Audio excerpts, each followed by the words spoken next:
Hello, everybody. Welcome to Macro Money. This is Ilya Spivak, head of global macro at tastylive. Is the Fed going to blow up this stocks rally?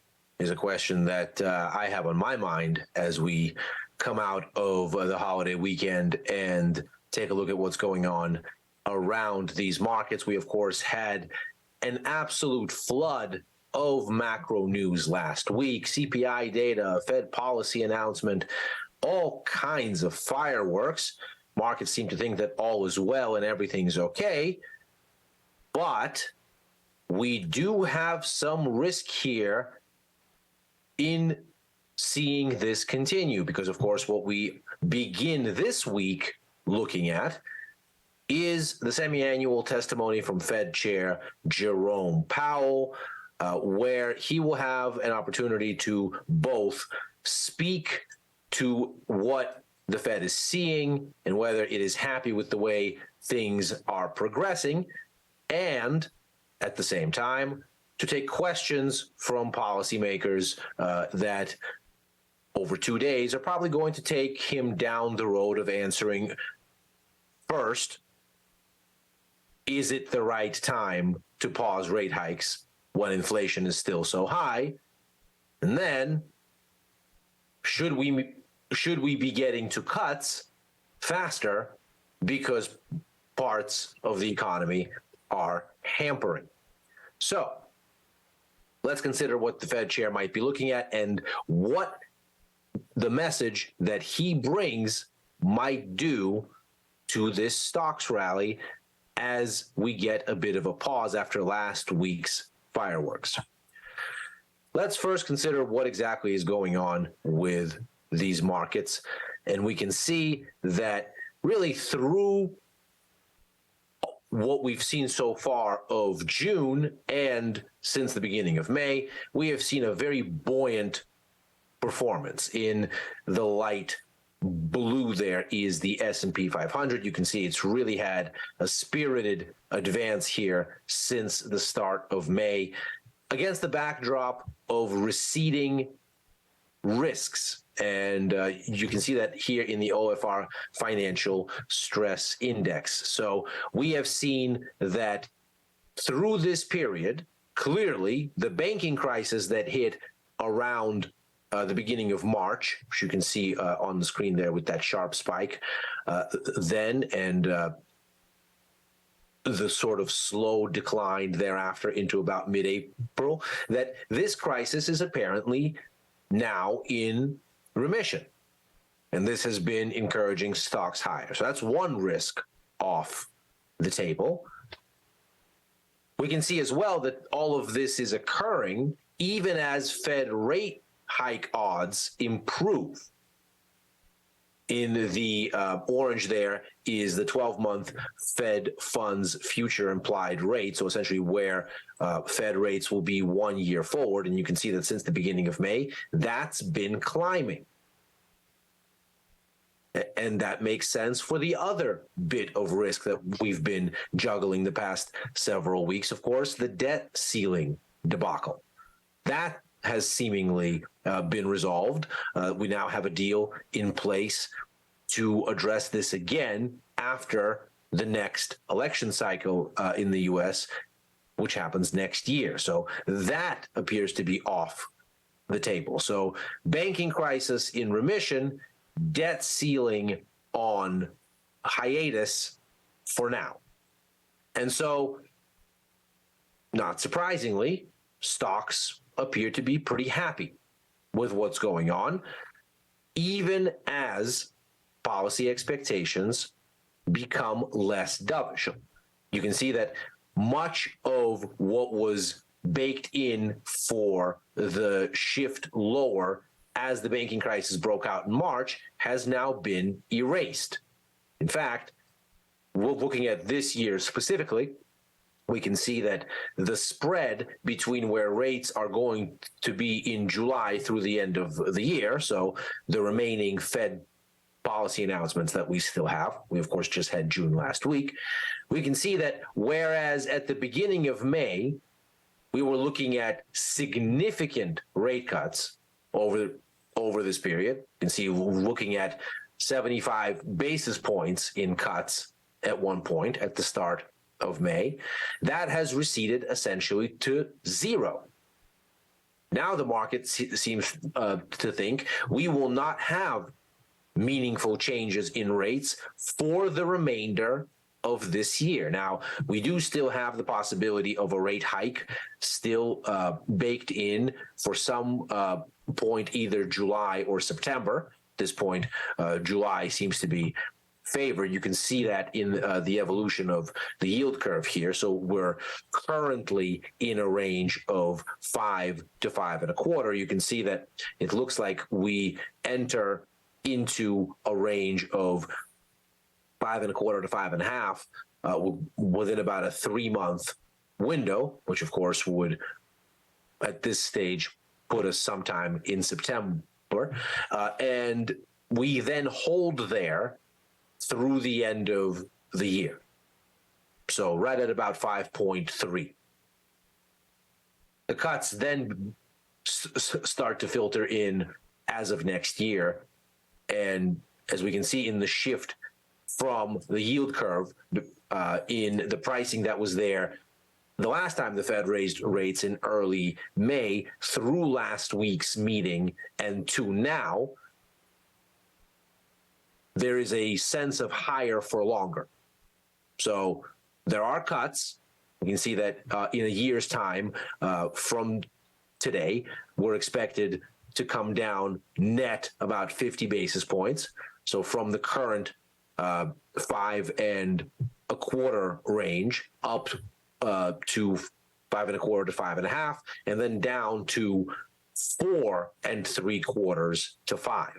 So it looks like over the course of the next year, there's maybe a cumulative 50 basis points in swing for these rates lower. But as you can see, that is a significantly more hawkish reading than there was at the beginning of May. And indeed, looking out 2 years, looking out 3 years, there is a sense that rates will be higher for a longer period of time than they were looking like even after the banking crisis was contained, but before the debt ceiling issue was really put to bed.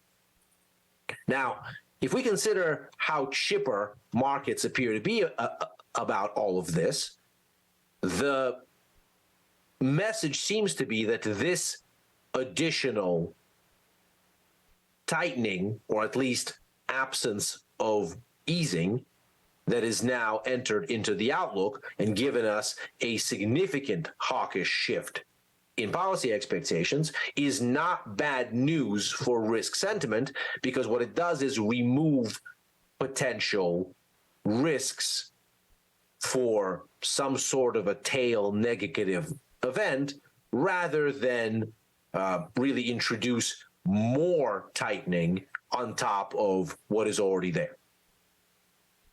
So the market seems to be taking it in stride so far.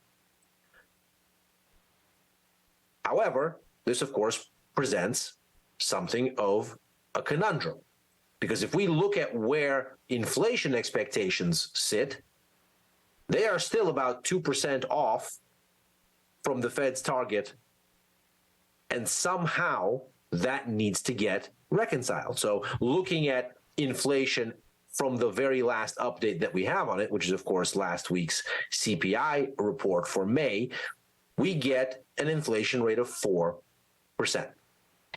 Looking at the 2-year break-even rate, the difference between the nominal and real bond yields for that period of time, which, if you take the difference between them, you get as residual the inflation adjustment to get from nominal to real, you get 2.2%. If you look at the 1-year USD inflation swap, which is just another measure of what the markets are pricing in for, as inflation expectations, you get 2.4%. To put this in very sort of simple terms, what this says is inflation will decline to within a hair of the Fed's 2% target over 2 years, and the bulk of that disinflation will happen over the next 12 months. Now, of course, that raises the natural question of how is it that you get from 4% to 2.4 and then 2.2 in that period of time? Well, if we look at the makeup of inflation as it currently stands, you start to get the picture. Energy, of course, is at this point a disinflationary force because crude oil has continued to fall. And we've argued here on Macro Money that the reason you get that kind of decline in energy, not just in crude oil, also, of course, very emphatically in natural gas, is that Russia is flooding the market. If we look at how much commodities are down year on year versus how much energy is down year on year, and indeed other Russian exports like wheat are down year on year, we get the sense that Russian exports have fallen a lot more than general commodities, and that is ostensibly because Russia is trying to maintain market share at a time when it is significantly locked out of global markets and can export but so many things because of sanctions. So they are really trying to undercut the market and retain market share in the few areas where they can still get some hard currency. And of course, they need to do that because there's a war to finance. So energy at this point is a disinflationary force. Food is still something of a wedge here, not a huge one. Soft commodities are tellingly up. The only real subsector in the commodities space that's actually up over the past year or so. And interestingly, that seems to be episodic, linked primarily to the price of sugar. There's been a spike there because of a market shortage, because India, the third largest producer, has decided to cap exports at least until next year, fearing shortages. So we have a bit of a lingering stickiness in food inflation. But as you can see, that's not at all the biggest contributor here.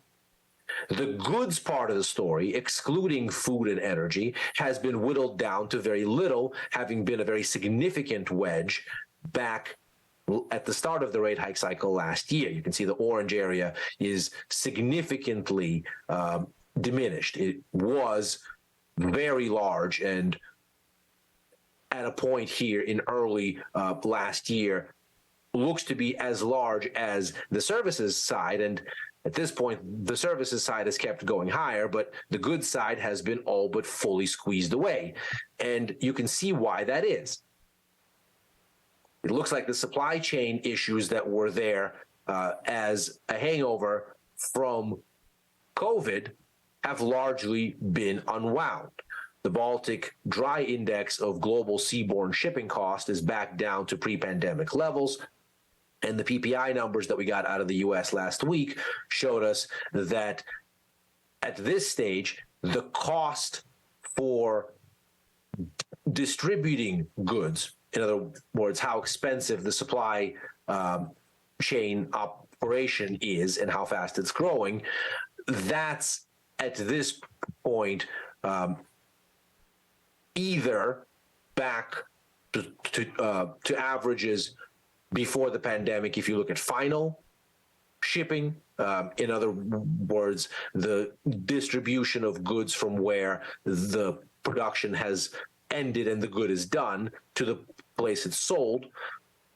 And if you look at intermediate, in other words, the moving of parts and partially finished goods around to the place where they're going to get finished from stage to stage in the value add chain, that's actually in negative territory at this point. Those costs are actually falling. So it doesn't seem like there is much left to be done on the goods side of things, and we can see that here. The efficiency that needed to be had with the mending of supply chains, or at least restored, let's say, seems to have been restored for the most part. The largest issue here is clearly services. And of course, we've heard the Fed speak about that emphatically. Now, if we look at what that issue is, it appears to be less about supply, more about demand. And here we begin a conversation, of course, about labor. The service sector employs the overwhelming majority of the U.S. economy, and you can see that there is still a meaningful imbalance in employment. You are still looking at labor supply falling significantly short of demand. The way that we look at supply here is we say that is the current U.S. labor force. So those people in work and those people actively looking. So officially unemployed. Demand is those people in work plus job openings, those people that firms want to be in work. You can see that there's a substantial mismatch here still, much larger than anything that we saw in the years leading up to the pandemic.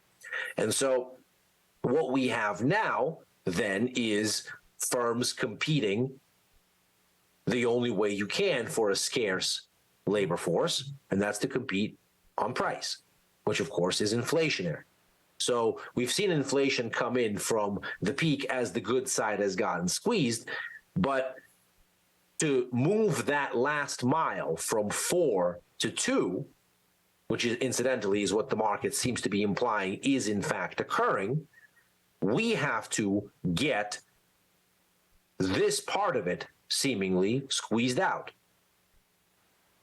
And if there's nothing else to be done, or not very much else to be done on the supply side, that has to come from the demand side. Now, how does one resolve a demand issue in the labor market? Well, certainly wages don't tend to adjust down for inflation. Typically, this would translate into layoffs. And of course, we've seen that already in some sectors, tech, of course, in particular. But clearly, there's still a meaningful inflationary situation here. And so what the market seems to be saying is that some combination of what the Fed has done already, recall, of course, that there are significant lags in monetary policy. So the effect of the rate hikes that the Fed has already done is still absorbing and will continue to be absorbed over the months and quarters ahead. So somehow the cumulative effect of all of this, in addition perhaps to the one more hike that is being implied here for July or September, that this will hurt economic growth such that disinflation on the demand side to begin to address this that we're seeing here, that this will occur. Now, from the Fed's perspective, this is, of course, encouraging, but it also means that the market is effectively priced for perfection. It essentially means that we are just going to get within a hair of the inflation target if nothing else goes wrong, and if nothing else happens that is unexpected under current circumstances. So again, going back to this chart here, we can see if the target is 2%, the Fed sees getting almost there within a year based on market expectations, and even closer within 2 years based on market expectations. So ostensibly, the market is saying, we believe the Fed has done enough to get us almost there. But worryingly, inflation expectations have stopped falling and are now idling for the past several months.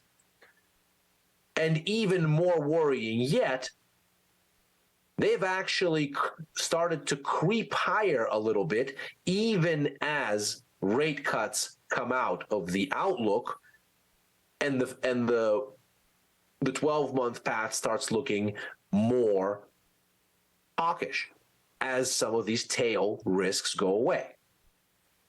So ostensibly, what we have is a situation where the removal of these risks in rebuilding where Fed rates are going to be hasn't really done much to bring inflation back down. And that, of course, is not the reaction function that the Fed wants to see. It would like to see that its view on rates is restrictive enough that the market is heading to target, not idling before getting there. And of course, not going the wrong direction, even as the rates picture gets more hawkish.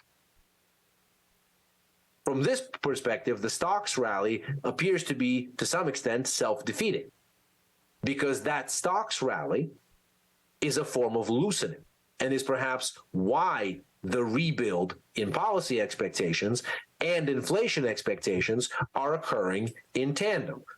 Consider what we saw here.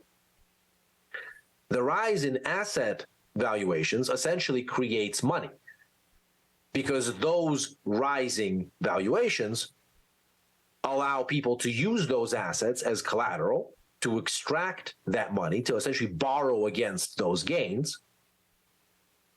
And that, of course, is a loosening of credit conditions that enables more borrowing, that enables more capital, that enables more money to enter into the financial system, which is precisely the opposite of what the Fed wants to happen. That, of course, is inflationary, and what the Fed is trying to do is go the other way. All of this, of course, sets us up for what Chair Powell might say as he testifies to Congress over the next 48 hours. The first day of testimony is tomorrow. The next day is thereafter. He's in the House first. He's in the Senate next. The remarks are probably going to be about the same in both instances. The Q&A that follows the prepared remarks is probably going to be a little bit different in each case, considering it's Republicans dominating the proceedings in the House, and so there might be more focus on inflation fighting. It's the Democrats dominating the proceedings in the Senate, and so there might be more focus on the need for offsetting cuts because higher yields are already squeezing economic growth. And so we have an opportunity here for the Fed to make this point that the direction of travel here is not what it would want to see. What it would want to see is inflation expectations heading lower. What it would want to see is perhaps even a bit of overshoot, so that it could cut rates into expectations suggesting over 1 year or 2 years tightening will bring inflation down to 1.9, 1.8%, because that would give the Fed a bit of wiggle room. On the other hand, the current situation suggests expectations are getting entrenched above the Fed's target and have been getting entrenched there for a few months. The stocks rally in the wake of the Fed's pause has only exacerbated that issue. And so if ever there was an opportunity for the Fed chair to come out and say, no, actually, our appetite is to get inflation expectations going back down, because that would tell us that what we're doing is having the right effect. We certainly are not okay with a more hawkish Fed outlook, nevertheless allowing for inflation expectations to creep higher. That's the polar opposite of what we want to happen. And so we are going to have a stronger commitment here, telegraphed in the rhetoric at these testimony outings, to hurt growth more, to keep rates higher, to perhaps really put away expectations for rate cuts, even in some kind of early next year sense, as it is currently being telegraphed in the yield curve, where 1 year forward, you now see a degree of easing, essentially 50 basis points by around mid next year.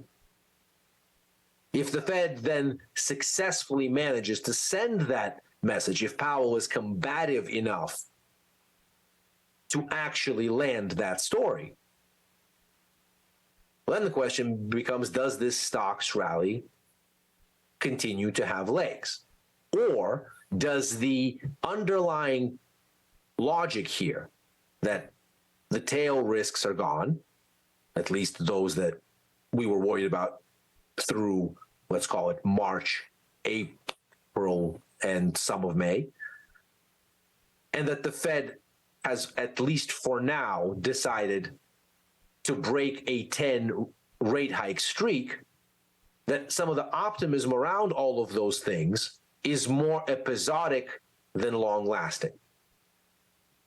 That the Fed looks at this and says, well, this optimism is self-defeating in that it invites more Fed action to be more restrictive until the markets have clearly signaled that we are back to sailing lower on expectations and moving in a direction where the market can confidently say whatever is going to happen on the demand side will be enough to squeeze this sufficiently to get to 2%. And what that might mean is that this dynamic might start to look less like what has been there since the beginning of May and more like what it looked like from the beginning of February into the start of March, where, as you can see, the pickup in Fed policy expectations is moving inversely of what's going on in the S&P 500. Because what the market is saying is, the Fed is going to make borrowing more expensive than we were anticipating. And what that will do is establish a more difficult to overcome hurdle rate on economic activity. That will crimp demand. That will crimp corporate earnings. And so this rally does not have much more to stand on from here, at least near term.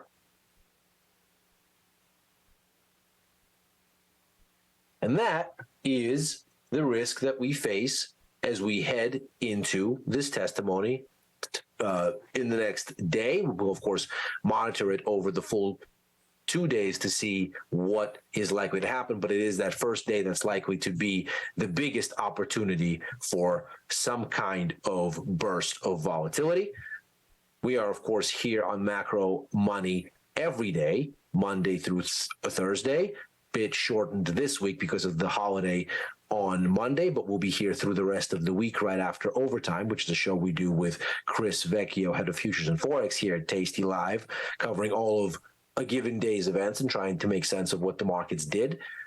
I'm back on with Chris on Friday for Futures Power Hour, and then on with Tom and Tony for First Call Sunday evenings. Outside of those shows, I'm opining on Twitter at Ilya Spivak and writing for the blog at tastylive.com.